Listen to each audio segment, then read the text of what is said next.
Stop, overlooking the successful fly pattern. To tie it, we'll start off with some black thread, secure it to our hook shank, and snap the excess free. We'll then secure our bead in place, leaving plenty of room at the head of the fly. Doing so by inserting some lead-free wire and helicoptering the excess free. We'll then continue laying a thread base to the bend of the hook and grab a partridge feather. Strip a few fibers free, measure them to be about the length of the hook shank, and secure them to the back of the fly. Continue securing the fibers forward until you reach your bead, at which point we'll snip the excess free and grab some small wire. Here I'm using copper. Insert the copper wire into your bead and secure it tightly in place and wrapping back towards your tail. At which point we'll advance our thread forward, leaving a smooth thread base for our next steps. Once we reach our bead, we'll whip finish and set our thread to the side. We'll then begin wrapping our wire forward in close touching spirals. You can do so by hand.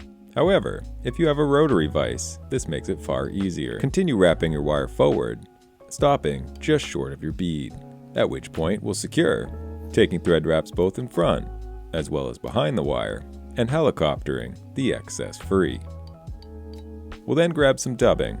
Here I'm using synthetic in the color rust. Create a dubbing noodle and begin wrapping it just behind our bead. Whip finish. Snip your thread free and reattach it at the head of the fly. Here, we'll create another dubbing noodle and begin wrapping it just in front of our bead. This time, we'll create it slightly larger. And with this complete, we'll brush it out to give it a nice, buggy look. Pull any excess fibers free, and grab a partridge feather. Here I've opted to use a white one. Pull your fibers backwards, exposing the tips, and snip this free, creating a small triangle that we'll use as a tie-in point.